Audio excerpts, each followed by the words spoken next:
Bonjour tout le monde, j'espère que vous allez bien, je suis trop contente de vous retrouver aujourd'hui pour une nouvelle vidéo. Aujourd'hui on va être une modèle Victoria's Secret, mais pas n'importe lesquelles. On va clairement s'inspirer des 2000 parce que pour moi c'est les meilleures. Et c'est clairement elles qui sont ancrées dans l'histoire du mannequinat. Victoria's Secret en fait tout simplement c'est des anges. Et même maintenant quand on regarde 20 ans plus tard, on se dit mais en fait elles ont pas bougé quoi. Je sais pas vous quelles sont vos préférées, mais moi clairement c'est Adriana Lima, Gisèle, elle disait dans son pays qu'on disait Gisèle. Il y a aussi Candice, il y a Miranda, enfin bref. Elles sont incroyables. Pour le make-up, j'ai déjà préparé ma peau avec ma skincare, donc faites de même, c'est très important. On va venir mettre une base accrochante mais sous forme de spray. Pour le coup je vais utiliser celui-ci, donc c'est le Kiko, le Gloss Suprême. Prenez ce que vous voulez, en tout cas un protecteur qui accroche bien, qui fixe bien. Et en plus de ça on veut un rendu glowy.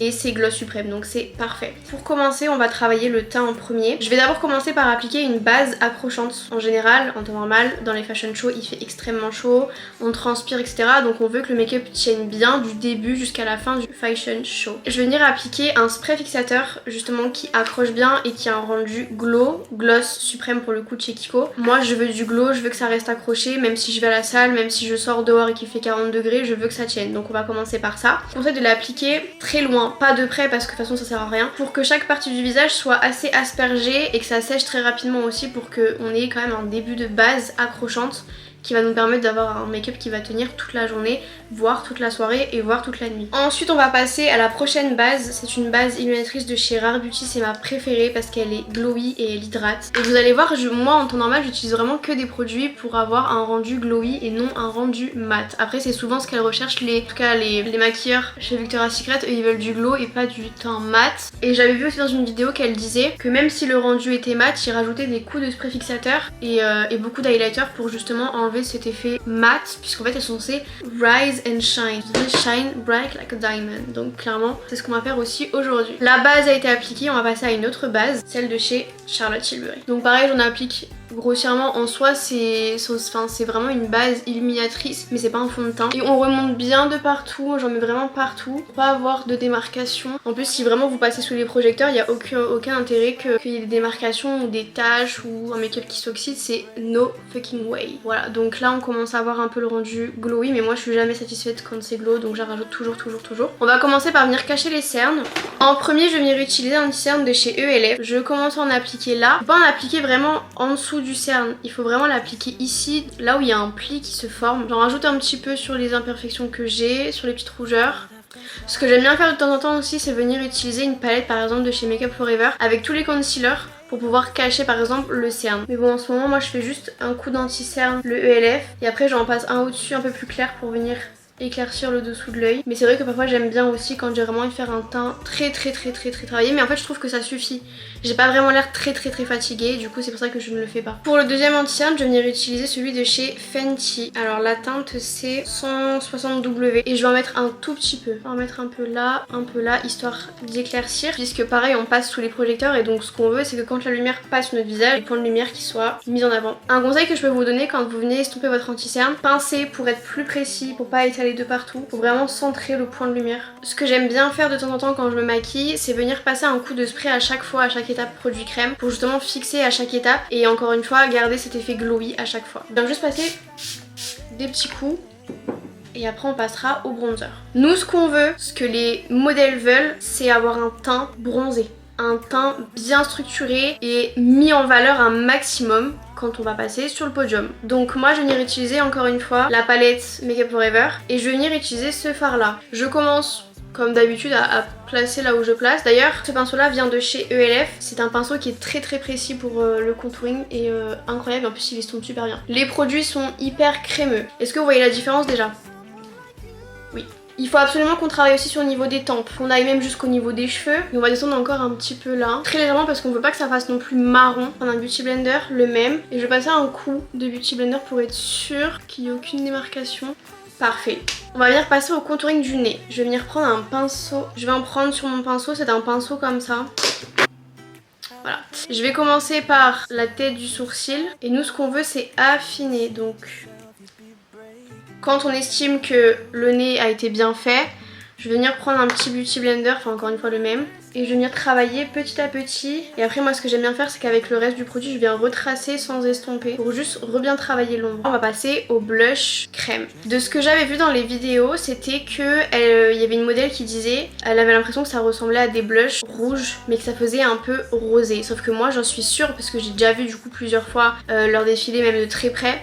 On voit que c'est assez rouge, ça ressort un peu rose mais c'est rouge, ça se voit. C'est un rouge qui est assez estompé. Et comme j'ai un blush rouge que je trouve incroyable, celui de Charlotte Beauty, je vais l'utiliser. Mais en toute petite quantité parce que sinon ça va être très moche, donc voilà.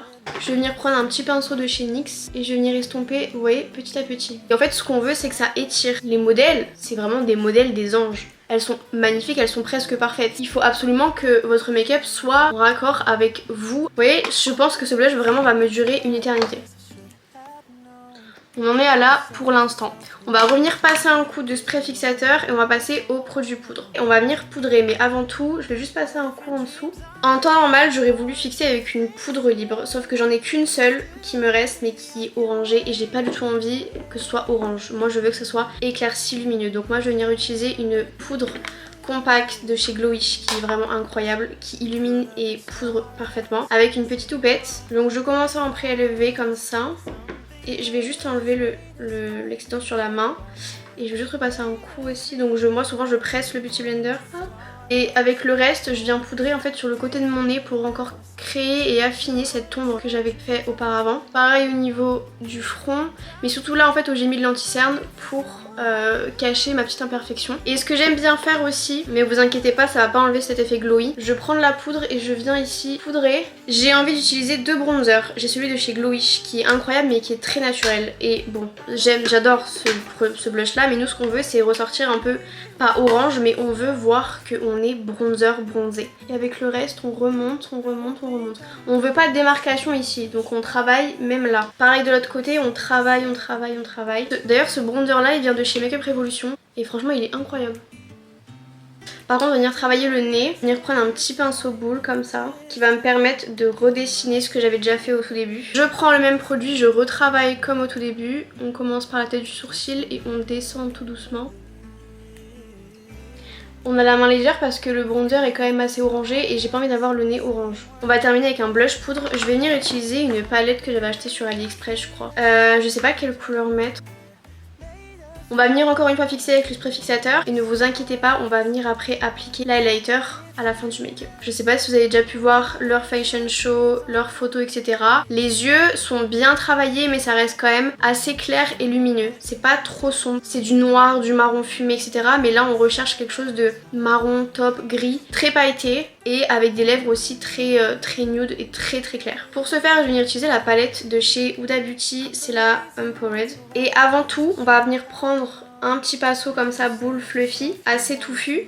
Je vais venir reprendre ma petite poudre compacte. Je vais prélever un peu de matière et je vais venir un peu unifier notre paupière. Ce sera beaucoup plus facile pour moi de venir travailler les fards. Voilà, donc c'est très léger mais c'est histoire d'unifier. J'ai envie d'utiliser par exemple ce fard là pour commencer et je vais l'appliquer surtout à l'extérieur. Je vais l'appliquer en majorité sur toute la paupière. Mais ce qu'on veut c'est que ça se voie beaucoup plus à l'extérieur et que ça crée... Je veux surtout que ce soit harmonieux entre mes yeux et le teint puisque du coup on a mis du bronzer sur le côté et on veut quand même que ça soit en raccord et que ça reste quand même naturel même si on s'est maquillé. On sait qu'elles sont maquillées mais elles sont bien maquillées et ça c'est la différence. Ensuite je vais venir prendre un pinceau plat fluffy comme ça. Et je vais venir utiliser la teinte Rebelle, c'est celle-ci. D'un beige, enfin plus un marron froid je trouve. Et on va venir travailler le coin externe et travailler le creux. Je vais prendre un autre pinceau boule beaucoup plus fin, enfin beaucoup plus précis en tout cas, avec une sorte de pointe qui va m'aider encore une fois à bien travailler là. Et j'ai envie d'utiliser la teinte Winner. C'est encore une fois un fard qui est gris top. Pareil, on travaille là où on travaillait mais avec plus de précision, à venir étirer. C'est pas forcément créer un trait de liner mais plus quelque chose de fumé. Et on remonte là où on travaillait le Rebelle juste avant. Si vos fards sont trop poudreux, je vous invite à d'abord travailler les yeux puis ensuite le teint. Sinon vous prenez un morceau de scotch pour le make-up et vous allez travailler et enlever toutes les chutes. Pareil de l'autre côté, je travaille là. Elles ont pas forcément de trait de liner, c'est plus quelque chose de fumé, mais de très très clair en fait au niveau des yeux. C'est pas trop sombre, justement ça éclaircit le regard en finesse, mais ça fait quand même travailler. Et c'est pour ça que j'adore leur make-up, parce que c'est vraiment du make-up travaillé, soigné, mais ça reste quand même lumineux sur elles, qu'elles soient brunes, blondes. Oh, j'aime beaucoup. Je sais pas si vous allez bien voir. On va venir prendre le Rebelle et je vais venir le travailler en fait juste en dessous du ras de cils. Et vous voyez, en fait c'est tellement, pour moi ça fait toute la différence quand on travaille le fard en dessous. Et comme le pinceau a une sorte de pointe, c'est beaucoup plus simple de travailler. Faut vraiment faire un regard bien accrocheur, bien charbonneux. On va venir travailler le coin interne des yeux. Très important, on va venir éclaircir, illuminer. Prendre ma poudre compacte de chez Glowish. Et on va venir appliquer le fard pour venir éclaircir. Vous voyez, ça fait un regard un peu plus ouvert, un peu plus étiré. Les anges Victoria's Secret ne seraient pas des anges Victoria's Secret sans paillettes, sans strass. Et aujourd'hui, nous allons appliquer de la paillette, enfin des paillettes. Je vais venir prendre la palette de chez Makeup Revolution. Ce sont des highlighters, mais comment vous dire, lui, je suis amoureuse, ok? On va venir prendre un pinceau plat comme ça. Et je vais venir prendre un peu de spray, mais légèrement, parce que sinon je trouve que quand on met trop de spray ça fait une sorte de pâte et c'est très très moche quand on l'applique sur les yeux. À la limite, s'il y a trop de spray, vous pouvez appliquer sur votre main pour enlever l'excédent. On peut le faire au doigt aussi, mais j'ai envie d'appliquer au pinceau pour voir comment ça va rendre. Ouais, ça va rendre quelque chose comme ça et c'est très très beau. On va appliquer légèrement. On commence petit à petit. En fait, c'est comme si vous avez mis une sorte d'effet de paillettes juste au-dessus. Pas des grosses paillettes et que ça cache tout ce que vous avez fait. Que ce soit des paillettes mais en transparence pour qu'on puisse voir votre effet fumé. Pour qu'on puisse voir le travail du coin interne et du coin externe. Pour faire la différence entre le coin illuminé et le coin un peu fumé. Hop. C'est très sympa. Et vous voyez, ça fait vraiment année 2000 pour le coup. On va venir rajouter un peu de point de lumière dans le coin interne de l'œil, mais en légèreté pour pas que ça fasse non plus trop. Après vous me direz, Victoria's Secret c'est jamais trop. Je ne serai pas Faustine sans mascara marron. Oui, je mets du mascara marron tous les jours. Et d'ailleurs je n'ai pas de faux cils. Clairement les modèles de Victoria's Secret elles ont que des faux cils, mais malheureusement j'en ai pas sur moi. Donc je vais appliquer un mascara de chez Too Faced, le Better Than Sex, et il est incroyable. Peu importe la brosse que vous avez, il faut bien travailler le coin externe sans mascara. Avec mascara. Pour terminer ce look, on va passer aux lèvres. Je vais venir utiliser un crayon de chez Makeup Forever qui est bien terminé. C'est la teinte 606 et pour moi c'est la teinte parfaite. Je vais juste venir travailler le contour de mes lèvres. Et je vais venir pincer mes lèvres pour vraiment garder cet effet très naturel puisque les lèvres sont très très claires. Et comme j'ai pas plus clair comme crayon, je me suis dit je vais utiliser ça. Et en guise de gloss, j'ai envie d'utiliser peut-être celui de chez Fabien Cosmétiques puisqu'il est vraiment canon. Pour terminer officiellement ce make-up, nous allons passer à l'highlighter. Et pour ce fait, je vais venir utiliser, vous avez vu, incroyable. Donc je vais venir prendre un pinceau highlighter. Je vais pas en prendre beaucoup parce que nous on veut pas qu'il y ait trop de produits. Donc moi ce que je fais c'est que vraiment j'en prends et j'en applique là. Comme une petite palette, vous savez quand vous faites de la peinture ou quoi. C'est pareil, pour enlever l'excédent et pour juste mettre ce qu'il faut. Je vous en parler ou pas? Sans...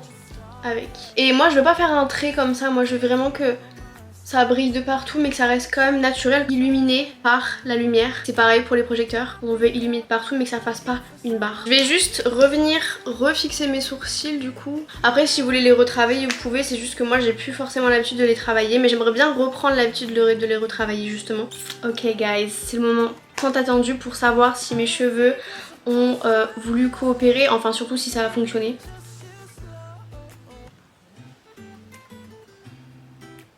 Attendez, venez on parle pas trop vite non plus parce que il y a toujours une solution, hein. Je dis ça mais sinon je vais passer un coup de boucleur et puis ça sera très bien. C'est pas une honte parce que regardez il y a quelque chose, non je parle trop vite, il y a un truc là. Voici le rendu final messieurs dames.